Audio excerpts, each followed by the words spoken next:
Entonces Pedro es uno de los apóstoles de Jesucristo, quizá el principal de los apóstoles. Y una de las cosas interesantes de Pedro es que no se llamaba Pedro originalmente, se llamaba Simón. Pero Dios, en algún punto de la historia, antes de ser entregado a Jesús, los lleva al norte del país de Israel, y ahí les preguntan los discípulos: ¿quién ustedes dicen que soy yo? Y unos decían: pues tú nos dicen que eres Juan el Bautista, otros dicen que eres Elías, otros dicen que eres Moisés, y cada uno le ponía su diferente nombre a Jesús. Y Pedro dice, bueno, y él pregunta: ¿y ustedes? No quién dicen otra gente, sino ustedes, ¿quién dicen que soy yo? Y Pedro se levanta entre los 12 y dice: tú eres el Cristo, el Hijo del Dios viviente. Diciendo: tú eres el Mesías que nuestros padres estaban esperando por generaciones tras generaciones. Y Jesucristo se conmueve en su corazón y le dice: bienaventurado eres, Simón, hijo de Jonás. Su papá se llamaba Jonás. Porque esto que acabas de mencionar, esta palabra que acabas de decir, no te la reveló sangre ni carne, sino te la reveló mi Padre que está en los cielos. Y tú eres Simón, pero ya te vas a llamar a partir de hoy Cefas. Y Cefas es una palabra aramea que significa piedra. ¿Conocen algún hermano piedra? Creo que por ahí me sabía de uno, pero no se trata de eso. Le dice: pero te vas a llamar Pedro también. Sí. Sobre este Pedro, sobre esta roca, dice después de eso, después de que dijo Cefas, dijo: sobre esta roca edificaré mi casa. ¿Cuál roca?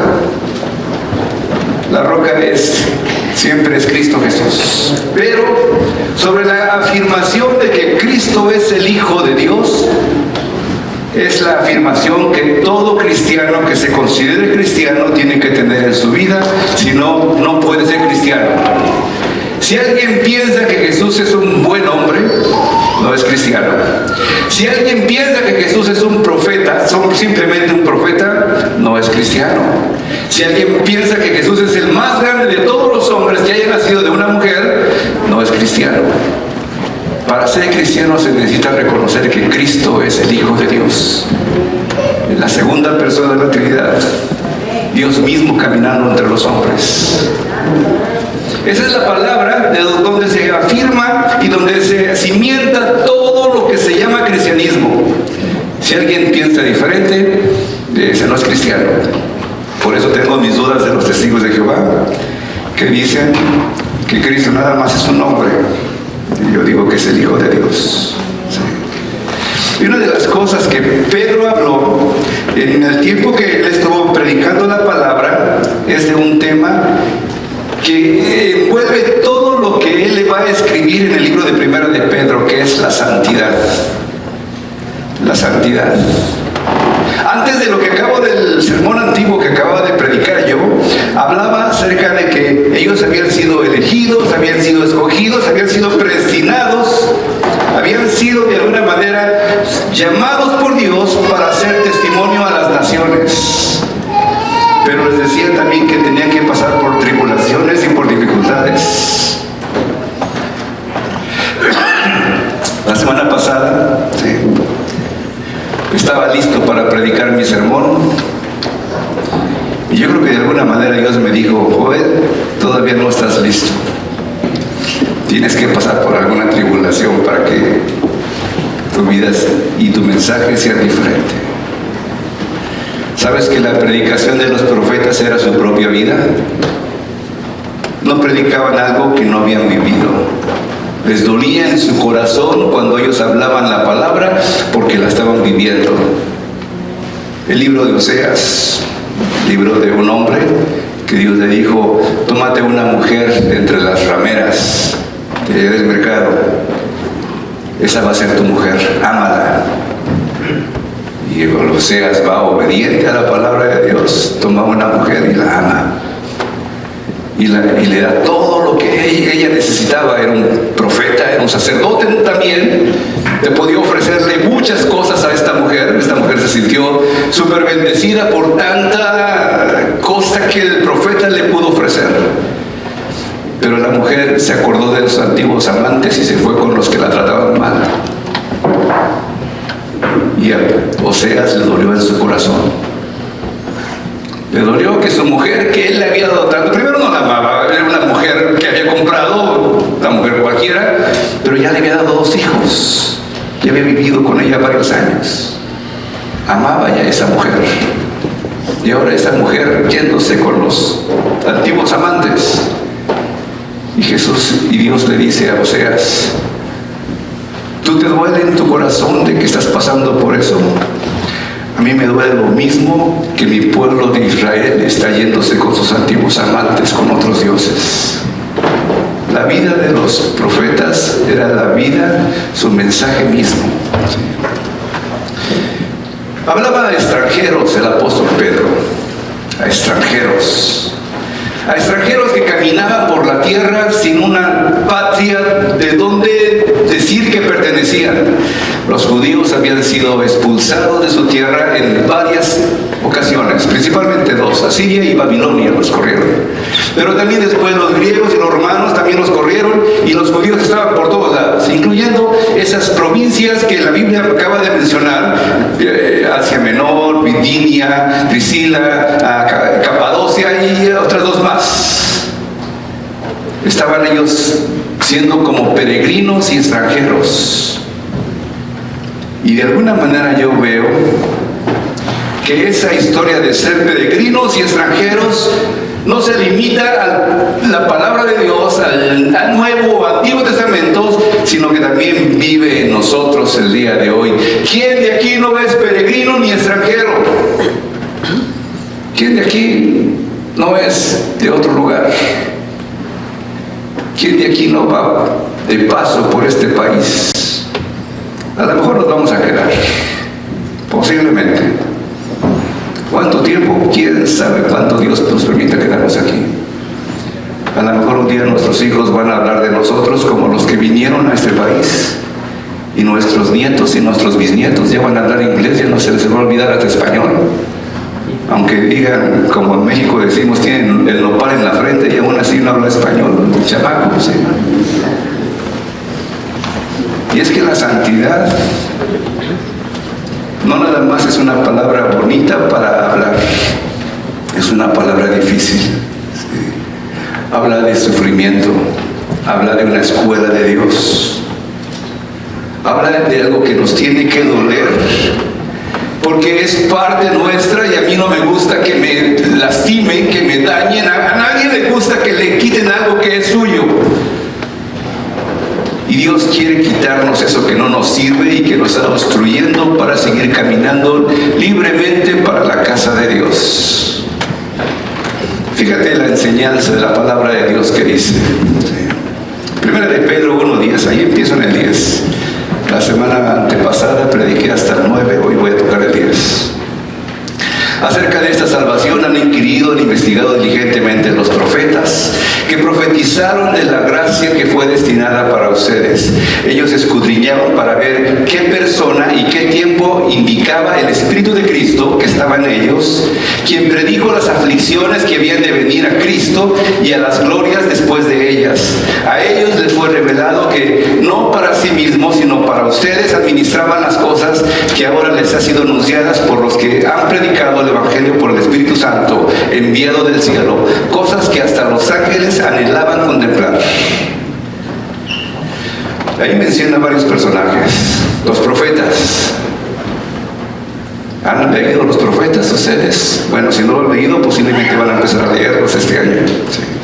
Los apóstoles, los ángeles. Menciona a los ángeles también aquí. Sí. Al Espíritu Santo o el Espíritu de Cristo, que le llaman en ese momento así, diciendo que Cristo ya había preexistido desde antes que Él naciera, y a ellos y nosotros. ¿A cuántos de ustedes les gustaría saber los misterios de Dios? Suena bonito, ¿verdad? Los misterios de Dios. y decía que todos esos profetas, apóstoles, ángeles querían saber más del plan que Dios tenía para su pueblo de Israel y su pueblo espiritual, que ahora nosotros somos el pueblo de Dios. Y no sabían, no lo podían ver, no lo podían entender. Querían saber un poco más. Y Pedro está diciendo, nosotros ya lo sabemos ahora. Pero esos misterios de Dios no se dan tan fácilmente, ¿sí? Tiene que uno leer la palabra para poder descubrirlos y saberlos. Tiene que uno investigar y meterse, no nada más por encimita, así como los niños solamente a veces agarran lo de arriba y ya que terminan de comer ya se quieren ir a jugar fútbol. Más por jugar fútbol que porque no les gusta la comida. Se quieren ir rápido de ahí. Y nosotros cuando comemos la palabra de Dios, tengo que cumplir, que tengo que leer los pasajes que yo quiero leer y me voy aquí porque no quiero poner más, profundizarme en esto. Y aquí la Biblia nos está enseñando de que hay que profundizarse. ¿Sí? Fíjate que varias de las símbolos, de las imágenes del Antiguo Testamento pasan ahora al Nuevo Testamento y Pedro lo desarrolla de una forma maestra. Pedro va a empezar a hablar acerca de la Pascua, eso que yo dije de la levadura, de que la levadura significa el pecado. Pedro utiliza otros simbolismos de esa misma etapa, de ese mismo tiempo, de esa misma historia del libro de los Hechos y Números y Levítico y Deuteronomio, y las pone en lo que están pasando el día de hoy, ese día, la gente que está escuchando este mensaje. Vamos a observar algunos de estos. Que son los judíos, recibieron un mensaje. ¿Sí? El primer pasaje que voy a leer es 1 de Pedro 1:13. Por tanto, ceñid los lomos de vuestro entendimiento. Son 3 verbos ahí. Ceñid los lomos. Sed sobrios, número 2, y esperad por completo de la gracia que os dará, y esperad. Sed sobrios, número 2, y esperad por completo, número 3. ¿Qué significa ceñir los lomos? Eso es una palabra que no utilizamos nunca. Yo nunca la he utilizado. Yo no sé si alguno de ustedes, a ver, levanten la mano el que haya utilizado la palabra ceñir los lomos. ¿Alguien la ha utilizado alguna vez en su vida? Hermano, ¿usted lo utilizó? ¿O estás tirando? Estás tirando, ok. Es una palabra que nadie utiliza, ceñir los lomos. ¿Qué significa eso de ceñir los lomos? Va la historia del libro de Éxodo y dice, y así habéis de comerlo, ¿cómo se llama? El cordero que acababan de matar.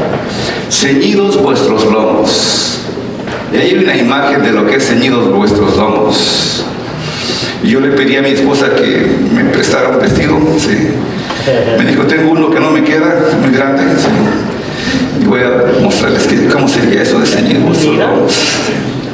Ok, no voy a sacar fotos, ok. Se prohíben las fotos ya.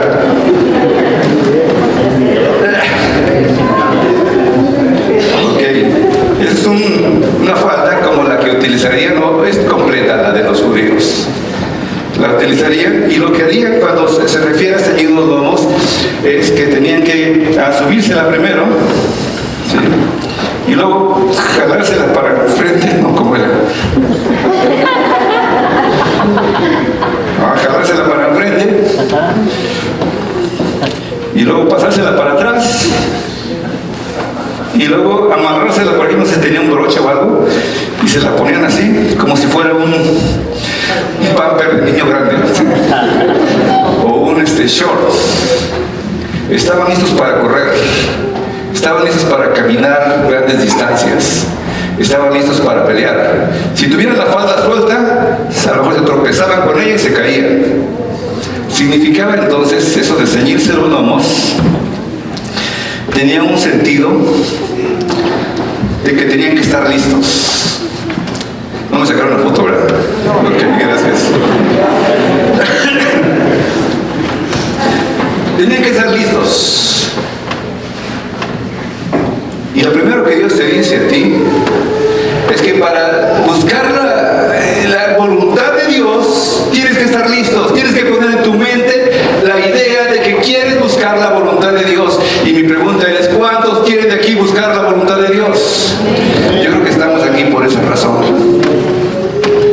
debemos buscar la voluntad de Dios. Sí. Número 2. Ejercita tu autocontrol. Sed sobrios.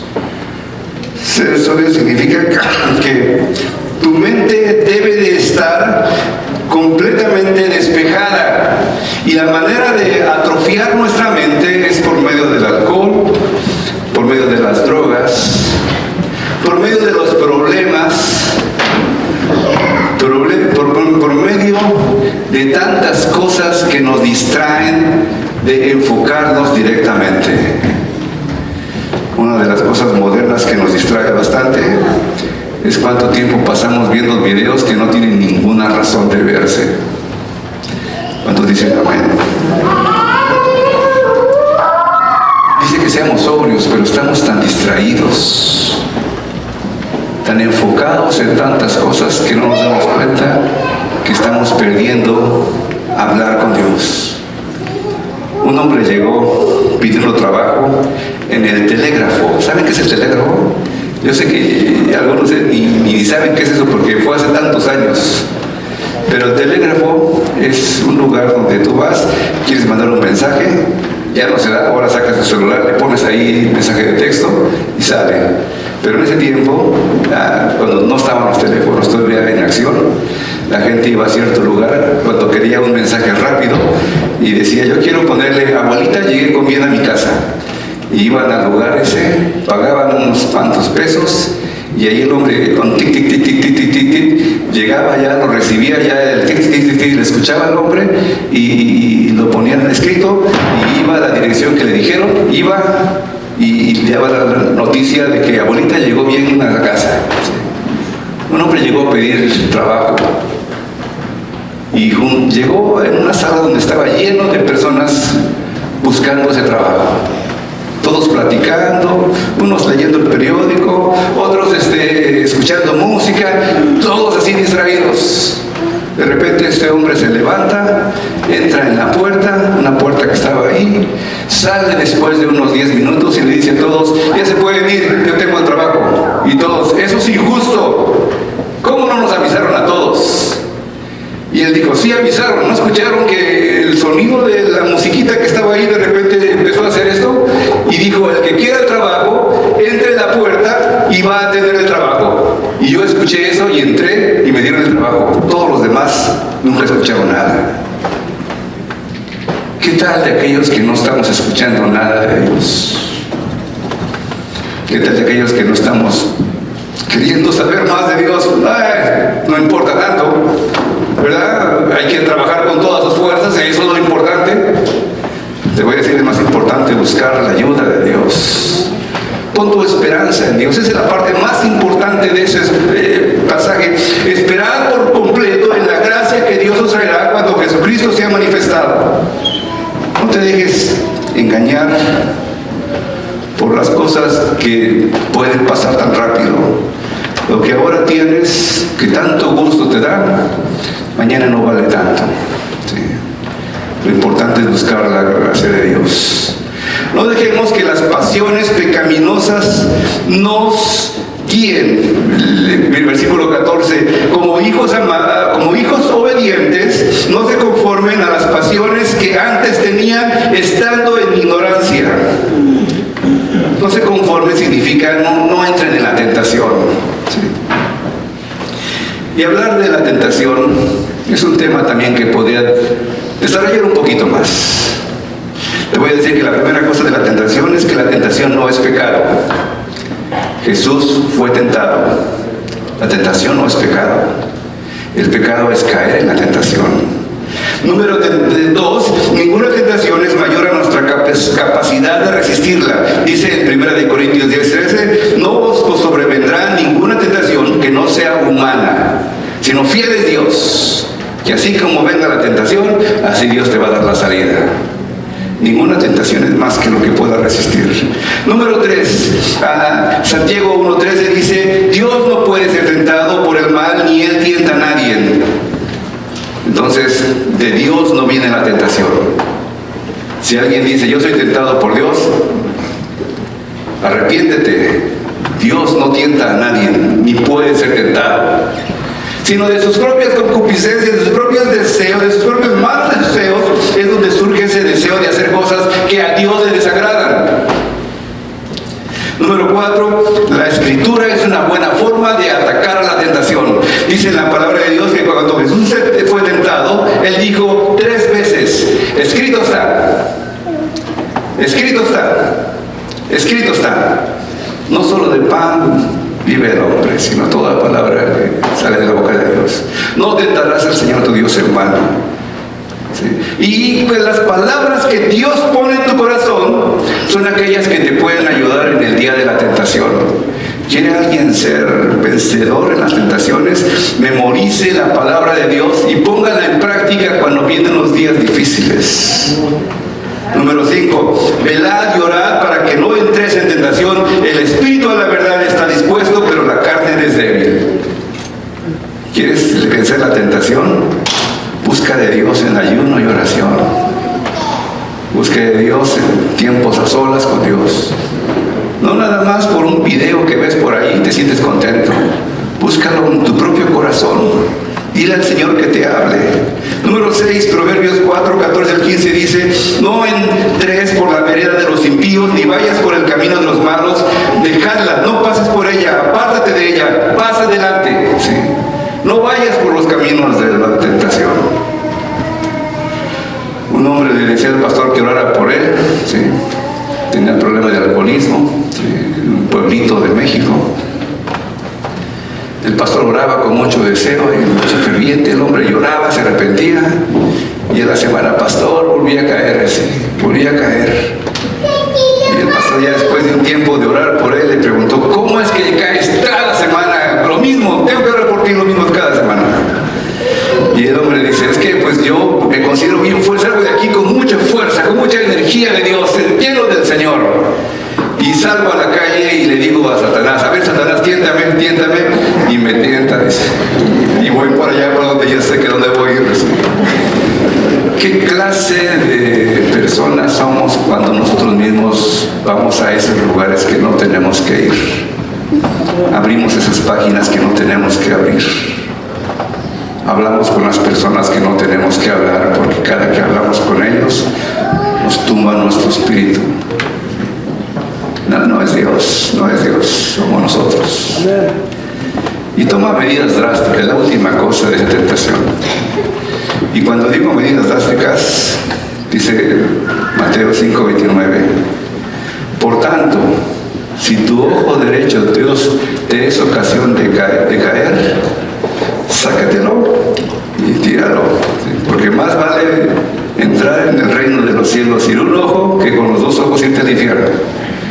Y si tu mano derecha te es ocasión de caer, pues mejor córtatela, porque más vale mejor entrar en la casa de Dios sin una mano que con las 2 ir al infierno. ¿Qué es lo que está en tu vida que te impide vencer la tentación? ¿Sí? El pueblo de Dios, ese es el centro de todo lo que voy a decir ahora. El pueblo de Dios era un pueblo santo. Y ahí es donde quiero llegar, donde el apóstol Pablo quiere llegar, donde después de que tú escuches este mensaje, todo lo demás es extra.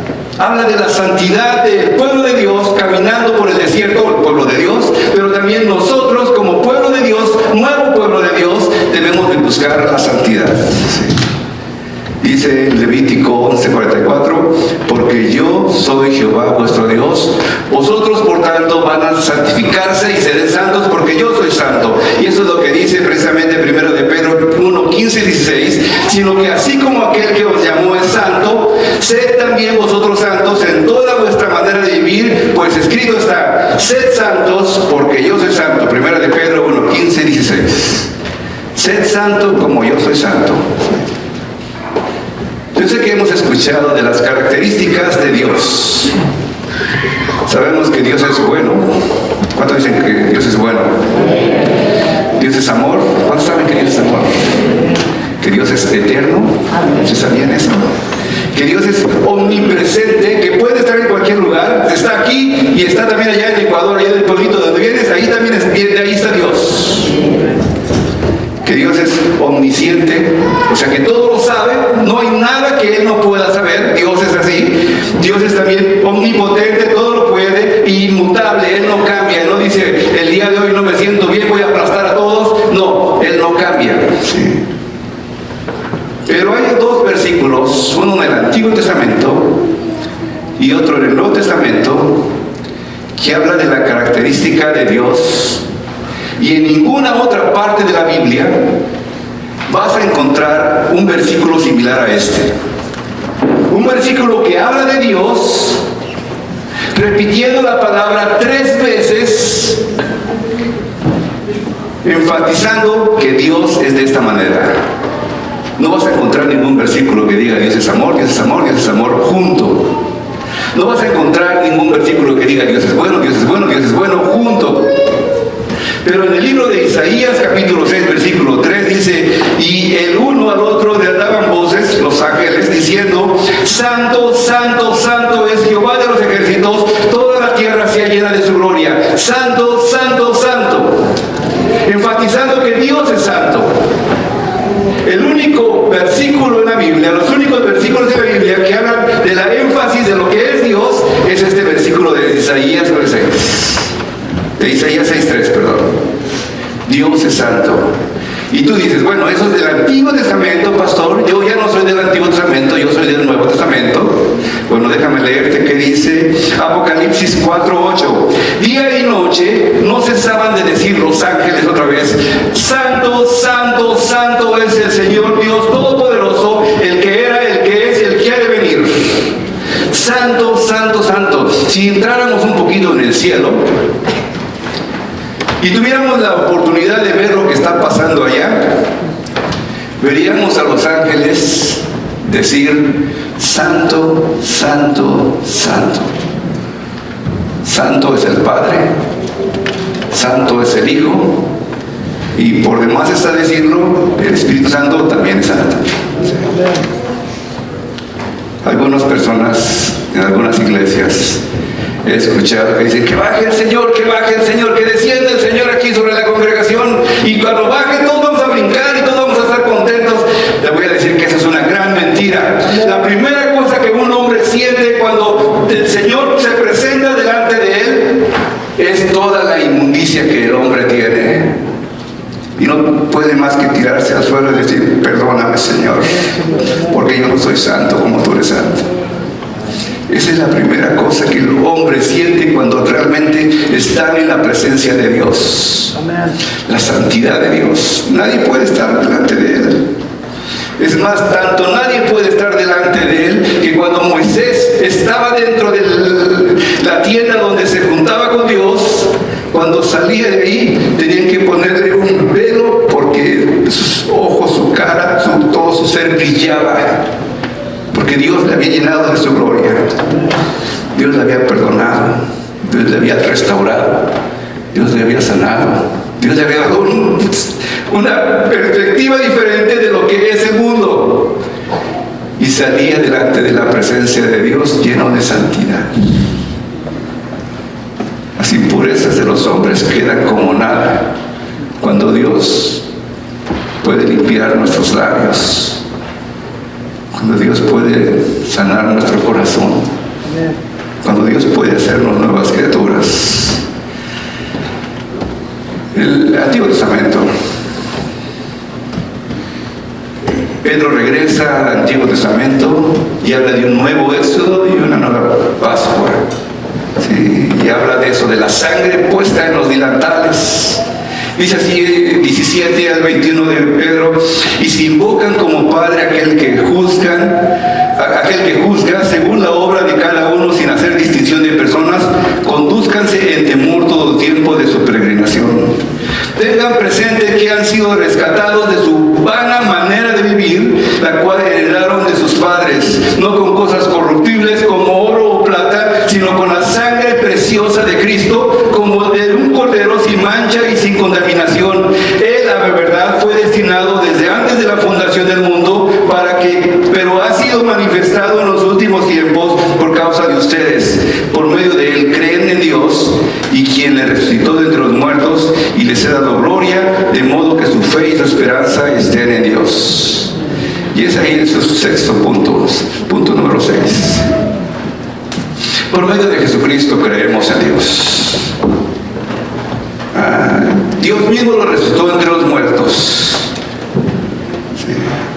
Y nos ha dado una nueva fe y esperanza. Y esa fe y esperanza está en Dios. Y cuando un cristiano tiene ese encuentro con Dios, puede tener esa fe, y puede tener esa esperanza de Dios, y puede vivir en la santidad con Dios, cerca de Dios, escuchar sus palabras, puede recitar el Salmo 27 que dice: Jehová es mi luz y mi salvación, ¿de quién temeré? Jehová es la fortaleza de mi vida, ¿de qué deberé atemorizarme? ¿Qué me va a atemorizar? Que viene la migración, que están poniendo leyes, que están levantando muros. ¿Qué me va a atemorizar a mí cuando estoy delante de Dios? ¿De qué voy a tener miedo? ¿De que me enferme?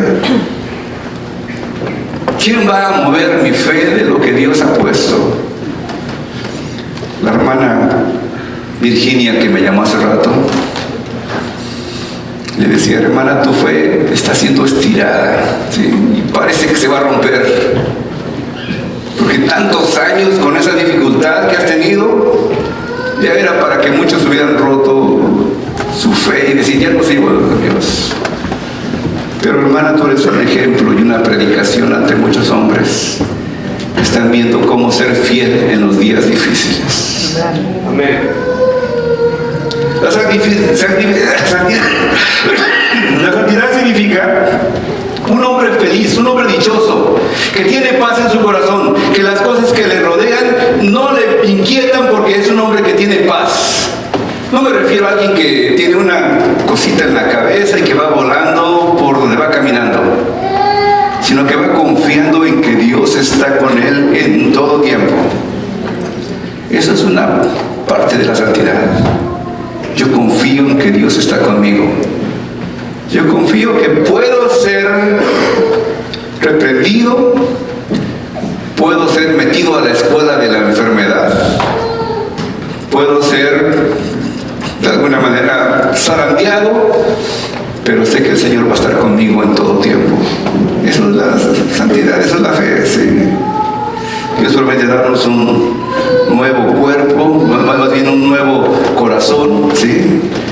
Isaías, 1 de Pedro 22-25 dice: habiendo purificado la vida de ustedes en obediencia a la verdad, para un amor fraternal no fingido, ámense los unos a los otros ardientemente y de un corazón puro, pues han nacido de nuevo, no de simiente corruptible, sino de incorruptible, por medio de la palabra de Dios que vive para siempre.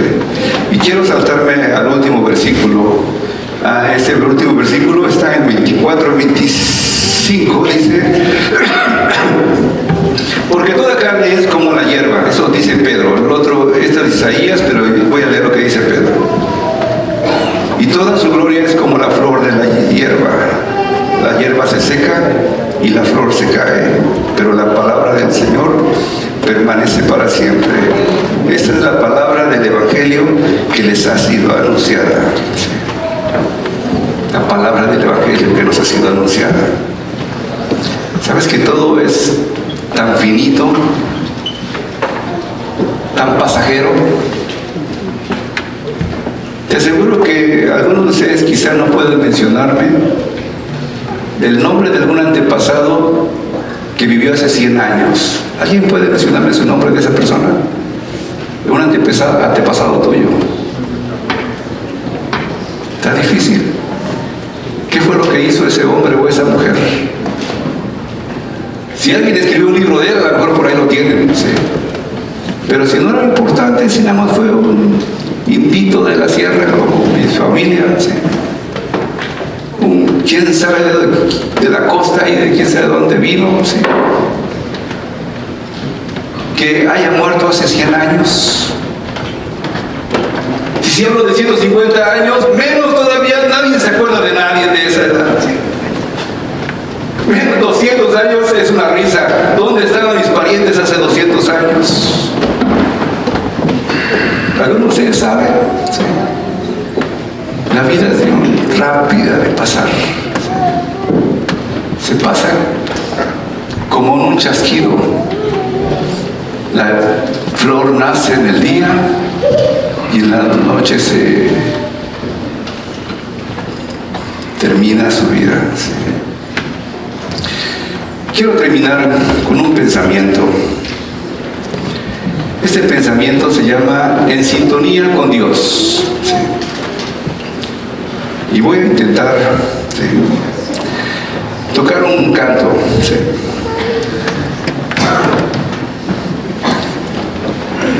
Escogí el peor de los días para cantar, ¿sí?, porque no soy cantante para empezar. ¿Sí? Y número 2, estoy medio gripado, no sé, medio tos o quién sabe qué es lo que tengo, pero eso es por creo que sí se puede dar por lo menos. Déjame ver si tengo aquí. ¿No, verdad? Sí.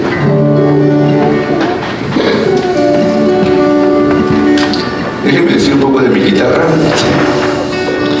Esa guitarra la quiero mucho. Sí.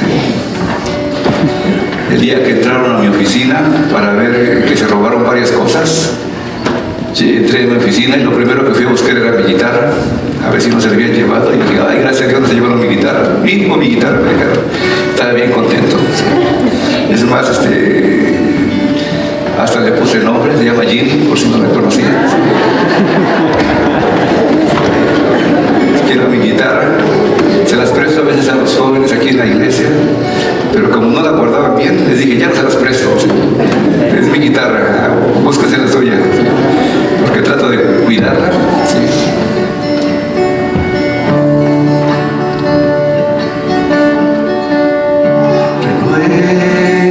Renuévame, Señor Jesús,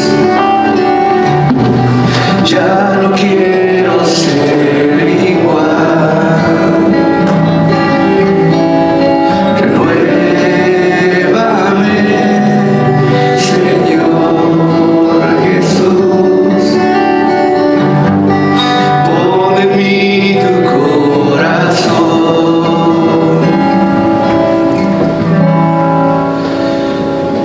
Y cuando una guitarra está afinada, suena bien. Y si la persona que canta también está afinada, suena mejor todavía. Yo soy muy desafinado, no voy a presumir, ¿sí? Pero, ¿qué tal si una guitarra no se afina?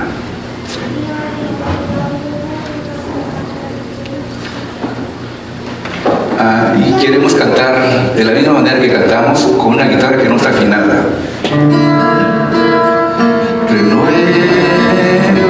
Caramba. Y cuando vemos que la guitarra está desafinada, decimos, esta guitarra no sirve. Voy a cambiarla por otra porque esta guitarra no sirve. Y no nos damos cuenta que nosotros somos los que hemos desafinado la guitarra.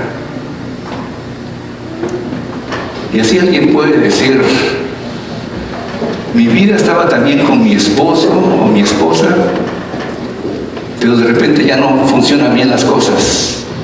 Mi esposa no sirve, voy a buscar otra mujer porque esta no sirve. Voy a buscar otro hombre porque este hombre no sirve. Voy a buscar otra iglesia porque esta iglesia no sirve. Y no nos damos cuenta que nosotros somos los que necesitamos ser afinados. Afinados por Dios. ¿Qué es santidad? Santidad es estar afinado por Dios para apreciar lo que Dios te ha dado. En lugar de estar pensando que una cosa no sirve, ¿por qué no pensar en cosas que tú necesitas hacer para poder afinarte con Dios? Voy a pedir aquí a Andy, ayúdame a afinar mi guitarra.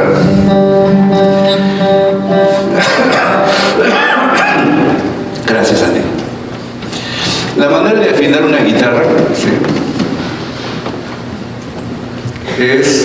se compra uno de esas cosas, se llaman afinadores, y ese afinador regularmente está afinado, ¿sí? Entonces nada más uno le trata de hacer así y se da cuenta cuando ya empieza a afinarse la guitarra.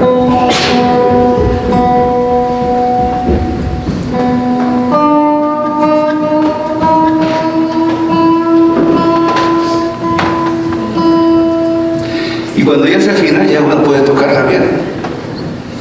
Y si tu matrimonio tiene problemas. No es que la guitarra ya no sirva, es que necesitas afinarte para escuchar de Dios, para cantar bien otra vez, para que sepa, para que valga, para que te sientas contento cuando ves a tu esposo o a tu esposa, para que te sientas alegría cuando vienes a la casa de Dios. Porque todo renuévame,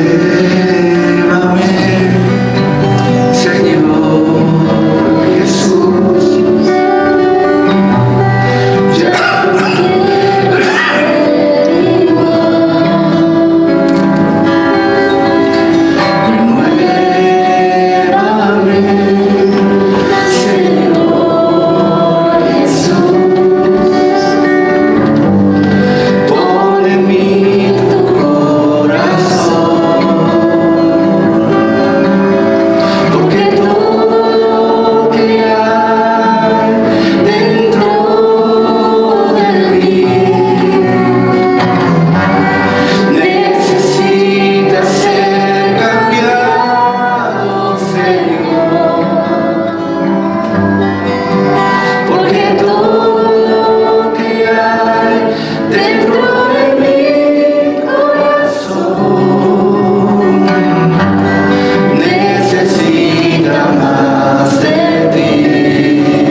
Señor, te doy gracias porque hoy el día de hoy nos has hablado a nuestro corazón.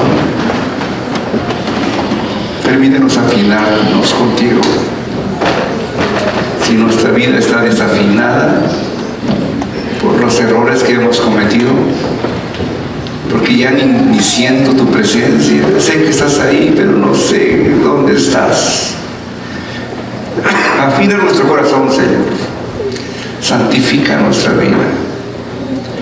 Perdona nuestros pecados. Y ayúdanos a ser personas que te alaben en todo tiempo, aún en medio de las enfermedades y dificultades de la vida. En el nombre de Cristo Jesús.